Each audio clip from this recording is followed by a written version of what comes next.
우리에게 주신 주님의 말씀 골로새서 3장 15절 말씀입니다. 신약성경 327면입니다.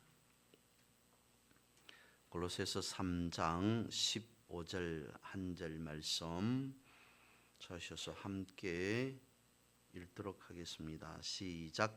그리스도의 평강이 너희 마음을 주장하게 하라. 너희는 평강을 위하여 한 몸으로 부르심을 받았나니 너희는 또한 감사하는 자가 되라. 아멘. 오늘 예배하는 우리는 그렇게 소망해 봅니다. 오늘 이 시간의 예배가 오늘 이 시간의 예배로 나비 효과를 일으켜서 성령의 거대한 바람이 되기를 소망한다라고 하는 그러한 바람을 가져봅니다. 성경을 보면 많은 믿음의 선진들의 삶이 있는 그대로 나타나 있죠. 특별히 말씀과 하나 되어서 말씀 안에서 풍성한 삶을 살아갔던 믿음의 선진들에게 나타나는 공통점 하나가 있습니다. 그것은 다름 아닌 그리스도의 향기가 나더라는 겁니다. 낭중지추라고 하는 말과 같이 아무리 감추려 해도 감출 수 없고 숨기려 해도 숨길 수 없어서 자연스럽게 뿜어져 나오고 드러나는 향기가 나는 그런 삶을 성경 가운데 믿음의 선진들은 살아갔다라고 하는 것입니다. 저들은 어떤 향기를 가지고 있었을까요? 저들은 어떤 향수를 뿌렸기에 그와 같은 삶을 살아가게 되었을까요? 오늘 본문의 말씀을 가지고 그리스도인이 가진 혹은 가져야 할 향수 기본 세 가지에 대해서 한번 살펴봅니다. 먼저 첫 번째는 평강의 향수라고 말할 수 있을 것 같습니다. 평안함을 주는 향기이겠죠. 오늘 본문의 말씀 골로새서 3장 15절 말씀을 세 번역으로 다시 한번 봅니다. 그리스도의 평화가 여러분의 마음을 지배하게 하십시오. 이 평안을 누리도록 여러분은 부르심을 받아 한 몸이 되었습니다 라고 세 번역은 이렇게 기록하고 있습니다. 평화에 지배받는 삶, 그리고 그 평화가 한 몸이 되어지는 한 지체가 되게 하는 것, 그것이 다름 아닌 예수 그리스도의 복음이지 않을까 싶습니다. 말씀이 풍성하게 살아나면 그리스도의 평화가 우리 마음을 지배하게 되면 그 부르심에 따라서 자연스럽게 살아가는 삶 속에 그리스도의 향기가 나타날 수밖에 없다는 것이죠. 어디를 가든지 무엇을 하든지 평화를 만드는 사람이라고 할 수 있을 겁니다. 그래서 저들은 자연스럽게 힘들고 어렵지 않다라고 말씀을 드리는 것이 아니라 자연스럽게 예수 그리스도께서 걸어가셨던 그 길을 걷게 되어질 것이고, 또한 더불어서 믿음의 선배들이 걸어갔던 그 길 또한 저들의 삶 속에서 자연스럽게 닮아 있지 않을까 싶습니다. 그리스도의 평강으로 무장된 삶, 그 삶은 과연 향기가 나는 삶이지 않을까? 그것이 예수 그리스도만이, 그리고 믿음의 선진들만이 아닌 이미 우리에게 그것을 허락해 주셨다는 것입니다. 친히 그 향기를 우리에게 주셨다라고 성경 말씀하고 있습니다. 요한복음 14장 27절입니다. 나는 평화를 너희에게 남겨준다. 나는 내 평화를 너희에게 준다. 내가 너희에게 주는 평화는 세상이 주는 것과 같지 않다. 너희는 마음에 근심하지 말고 두려워하지도 말아라. 우리 안에 예수 그리스도로 시작된 평화, 그것은 요한복음에서 말씀하고 있는 바와 같이 근심도 두려움도 몰아내는 것뿐만 아니라 모든 어둠을 몰아내는 평화, 평강, 평안이라고 말할 수 있을 겁니다. 그런데 여러분, 여기서 분명히 성경에서 말씀하고 자하는 이 평화는 우리 스스로가 가지고 있는, 우리 스스로가 만들어낸 평화가 아니라는 것을 성경은 분명히 하고 있습니다. 너희의 평강이라고 말하지 않고 그리스도의 평강이, 하나님의 평강이라고 성경은 말씀하고 있기에 평화, 평강, 그것은 분명히 하늘에서 부여해 주셨다는 것입니다. 그러면 말을 달리, 표현을 달리 해보면 우리는 어쩌면 하나님께서 보내신 평화 사절단이 아니겠느냐는 겁니다. 사절단이라고 하면 그게 두 가지의 특징이 있을 것 같습니다. 하나는 사절단에게 주어진 임무, 책임이 있겠죠. 그리고 또 다른 하나는 아무나 사절단으로 선정해서 보내지 않습니다. 기본 자격 요건을 갖춘 자이겠죠. 우리가 평화의 사절단이라면 우리에게 맡겨주신, 명령하신 책임이 분명 있다는 거죠. 우리가 감당해내야 할 임무가 분명 있다는 것입니다. 책임만, 임무만 주어진 것이 아니라 이미 성경에 말씀하고 있는 바와 같이 나는 평화를 너에게 남겨준다, 나는 내 평화를 너희에게 준다 라고 말씀하신 것과 같이 우리에게 자격 요건을 갖추게 하셨다라고 말씀하고 있습니다.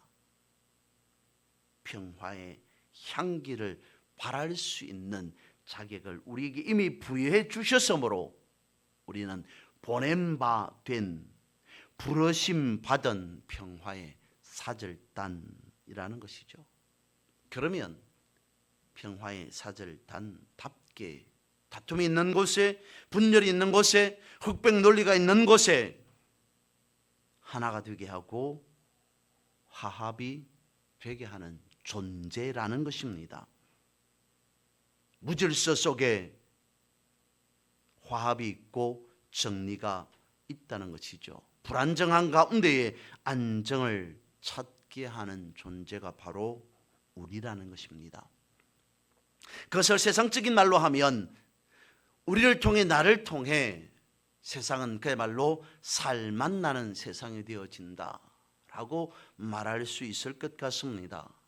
그런데 우리는 그렇게 표현하는 것이 아니라 나를 통해, 우리를 통해 하나님의 나라가 이 땅에 세워지는 그런 주인공으로서의 역할, 그런 주역을 담당하는 역할이 바로 우리다라고 성경 말씀하고 있다는 것입니다. 마태복음 5장 9절은 말씀하고 있습니다. 평화를 이루는 사람은 복이 있다. 하나님이 그들을 자기의 자녀라고 부르실 것이다. 우리가 가진 성경은 이렇게 되어져 있죠. 화평케 하는 자에게는 복이 있습니다.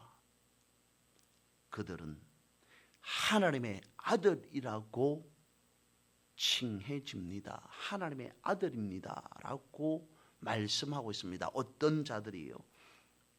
화평케 하는 자, 평화를 이루는 자라고 말씀하고 있습니다. 엄청난 것 아닙니까? 하나님의 아들이다 라고 하는 그 엄청난 것을 우리에게 허락하셨다니 말입니다. 두 번째로는 찬양의 향수라고 볼 수 있습니다. 이것은 오늘 본문에서는 없습니다. 하지만 평강이 넘치는 그 삶 속에 자연스럽게 찬양이 드러나지 않겠습니까? 찬양은 평강이 주는 기쁨이요 향기라고 말할 수 있습니다. 하지만 찬양이라고 해서, 찬양의 향기라고 해서 노래만을 의미하는 것은 결코 아닙니다. 즐거울 때, 기쁠 때 흥얼거리는 그런 가사가 아니더라는 것이죠.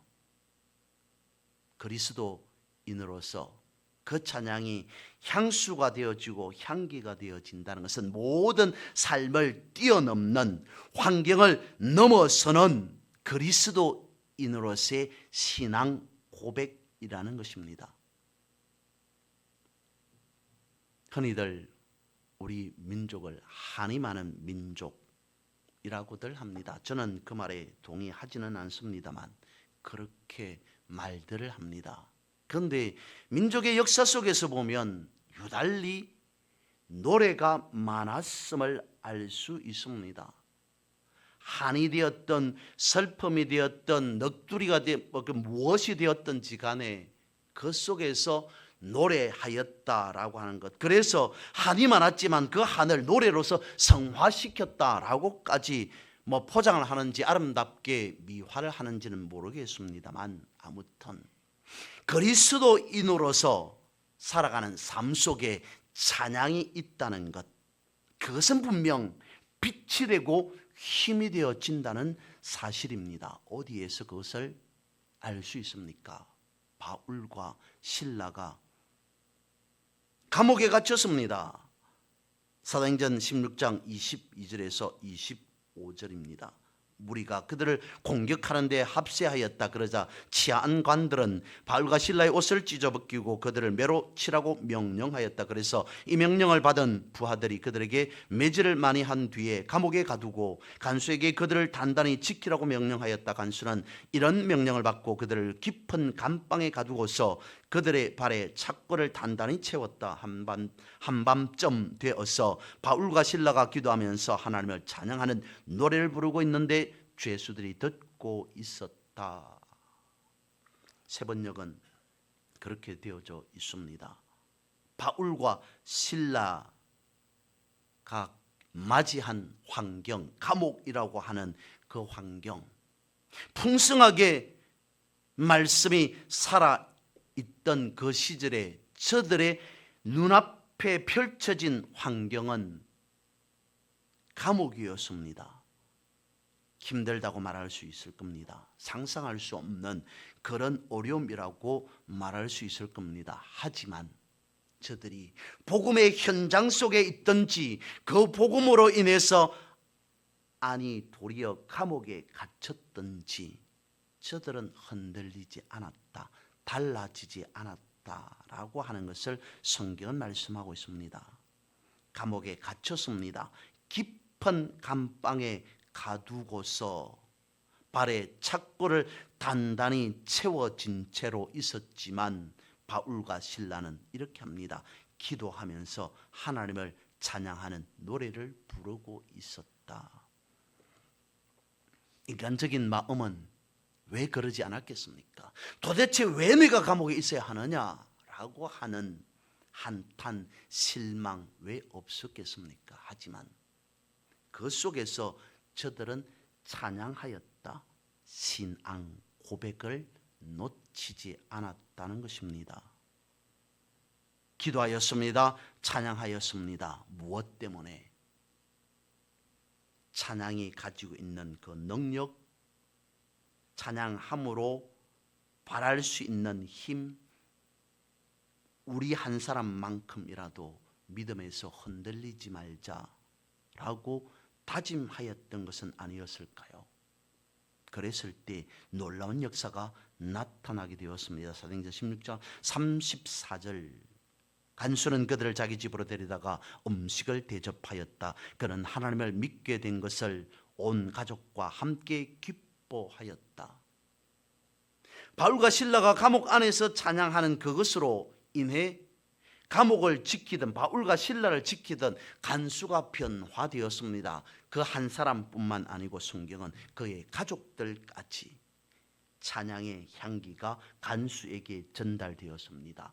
그 향기가 그 간수에게뿐만 아니라 온 가족에게까지 전달되었다라고 성경은 가르쳐 주고 있습니다. 구원받게 되었다는 것이죠.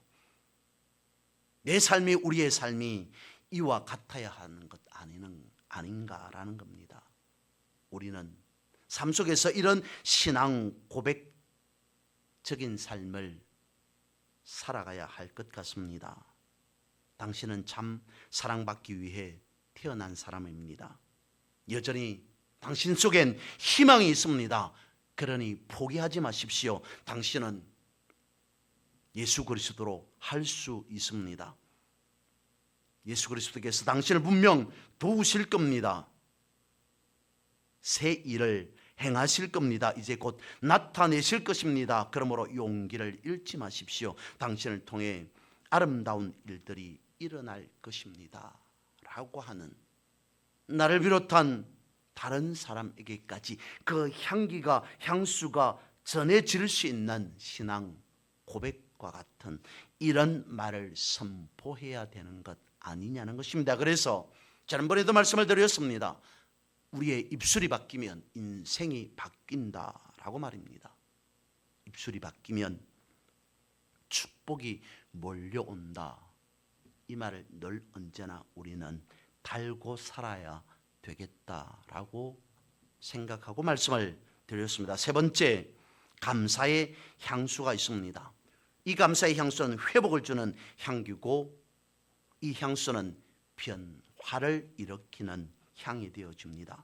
골로새 3장 17절 말씀입니다. 그리고 말이든 행동이든 무엇을 하든지 모든 것을 주 예수의 이름으로 하고 그분에게서 힘을 얻어서 하나님 아버지께 감사를 드리십시오. 오늘 본문에서와 같이 본문 뒤에도 똑같이 말씀하고 있습니다.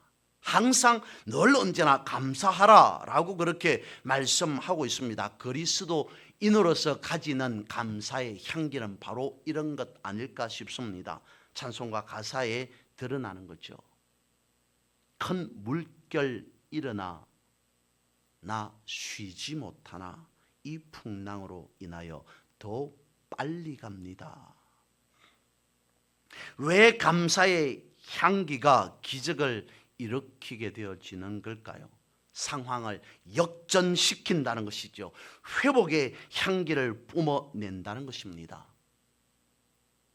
치유 사역에 보면 여러 가지 많은 은사를 가지고 사역을 하는 사람들을 볼 수가 있습니다. 그 종류만 하더라도 다양합니다. 내적 치유, 전인 치유, 무선 치유해서 많은 종류들이 있다. 그래서 자기들이 다 서로 이런 치유가 말씀의 중심 둔 치유입니다. 저런 치유가 온전한 치유입니다. 해서 뭐 어느 표현으로서도 무슨 치유들이 많이 있습니다만 그 중에서 감사 고백하는 그러한 치유의 한 방법도 있더라는 것입니다. 어떤 사람이 몸이 아픕니다. 건강이 좋지 못합니다. 물질 때문에 힘들고 아픕니다. 인간 관계 때문에, 사람 때문에 여러 가지 어려움을 겪고 있습니다. 마음적으로, 심적으로 다양하게 많은 좋지 못한 사람들이 있습니다. 그 사람 앞에 이렇게 말합니다. 오늘 저는 여러분들에게 다른 것을 하는 것이 아니라 우리 다 같이 한번 고백하기를 원합니다. 그러면 여러분들이 몸이 아프든 마음이 아프든 무슨 문제가 있든 그 모든 것 즉시로 치유되어질 겁니다 라고 하면서 따라하게 합니다. 나는 지금 몸이 아프지 않습니다. 낫게 하신 것 감사를 드립니다. 물질이 나를 힘들게 하지 않습니다. 그 물질이 풍성하게 해주신 것에 감사를 드립니다. 내 마음에 기쁨이 솟아남을 감사드립니다 라고 하는 것으로 반복하게 합니다. 되풀이하게 합니다. 그 사람은 아파서 죄송합니다. 아파서 죽을 지경입니다. 그런데도 아프지 않고 치유해 주셔서 감사합니다. 여전히 물질 때문에 힘들고 아픕니다. 그런데도 물질로 풍성하게 해 주신 것에 감사를 드립니다 라고 고백하게 합니다.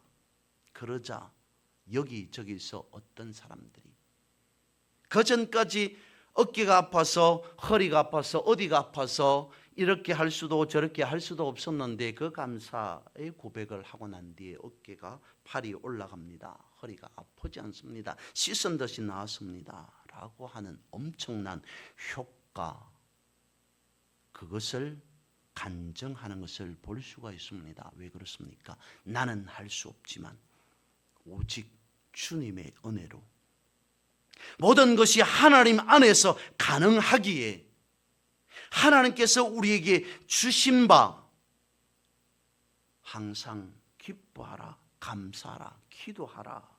무엇으로? 내가 가지지 못한 것에 요구하는 것으로가 아닌 하나님께서 주신 것에, 지금 나에게 나타나고 일어나는 것은 그렇지 않다 하더라도 이미 하나님께서 십자가를 지시고 주신 것이 있기에 나는 더 이상 아프지 않습니다. 나는 더 이상 가난하지 않습니다. 나는 더 이상 힘들지 않습니다. 그래서 감사합니다, 감사합니다, 감사합니다 라고 고백하는 그 믿음의 고백 속에서 놀라운 역사가 나타나더라는 것이죠. 그래서 우리는 이렇게 반응해야 한다는 것입니다. 억울하고 분한 것에 반응하는 것이 아니라 감사에 민감하게 반응해야 한다는 것이죠. 그렇게 반응하는 사람을 성경에서는 저는 그렇게 바라봅니다. 새 사람이라고 말입니다. 옛사람은 모든 육체적인 감각에 적극적으로 반응하겠죠. 하지만 새 사람은 그런 것에 반응하는 자가 아니라는 것입니다. 어디에 반응하게 되어진다고요?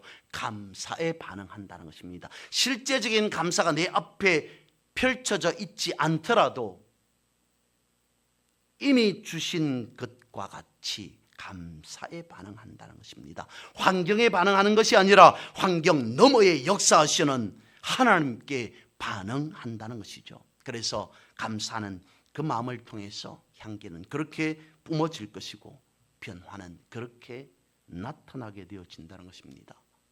예수님께서 그것을 보여주셨기 때문입니다. 예수님은 늘 언제나 향기를 품고 계셨습니다. 어디를 가든지 간에 감사를 잃어버리지 않았습니다. 늘 감사로 기도하셨습니다. 감사로 찬양하셨습니다. 감사를 표현하셨습니다. 예수 그리스도의 그 감사가 오늘 그리스도인인 우리에게 주어졌다는 것입니다. 그러므로 우리 역시 감사의 향기를 품게 되었다는 것이죠. 고린도서 2장 14절입니다. 그러나 그리스도의 개선 행렬에 언제나 우리를 참가시키시고 그리스도를 아는 지식의 향기를 어디에서나 우리를 통하여 풍기게 하시는 하나님께 감사를 드립니다. 감사를 끊임없이 고백함으로 표현함으로 우리가 그 감사의 축복의 통로가 되고 회복의 통로가 되고 변화의 통로가 되어진다라는 것입니다. 말씀과 하나가 되어서 우리 안에서 늘 언제나 풍성히 살아있는 하나님의 말씀, 그것을 통해서 우리는 살아가게 되어집니다. 끝으로 말씀 두 곳을 봅니다. 먼저 고린도서 2장 14절 하반절에서 15절 쉬운말 성경으로 봅니다. 또한 우리를 통하여 그리스도에 대한 알매의 향기를 도처에 퍼뜨리게 하십니다. 우리는 구원을 받은 사람들 가운데서나 또는 멸망을 당하는 사람들 가운데서나 항상 하나님 앞에서 그리스도의 향기입니다. 어떤 상황, 어떤 형편, 어떤 순간에도 하늘에서 부여하신 향기가 우리다라고 이미 세상을 향해서 선포해 두셨다는 겁니다. 다음으로 에베소서 4장 13절에서 15절입니다. 그래야 우리 모두가 하나님의 아들을 믿는 일과 아는 일에 하나가 되고 온전한 사람이 되어서 그리스도의 충만하심의 경지에까지 다다르게 됩니다. 우리는 이 이상 더 어린 아이로 있어서는 안 됩니다. 우리는 인간의 속임수나 간교한 술수에 빠져서 온갖 교훈의 풍조에 흔들리거나 이리저리 밀려다니지 말아야 합니다. 우리는 사랑으로 진리를 말하고 살면서 모든 면에서 자라나서 머리가 되시는 그리스도에게까지 다다라야 합니다. 지속적으로 말씀 앞에 말씀을 향해 나아가는 삶, 다가가는 삶, 그래서 말씀이 주는 그 향기를 늘 언제나 우리가 맡으면서 우리 역시 말씀을 통해 받은 그 향기가 내 안에서 뿜어져 나오는 그리스도에게까지 다 달하는 그런 삶이 우리여야 된다. 말씀이 주는 그 향기가 뿜어져 나는 사순절 또한 여러분의 모든 삶이 되어지시기를 주님의 이름으로 선포하고 축복합니다.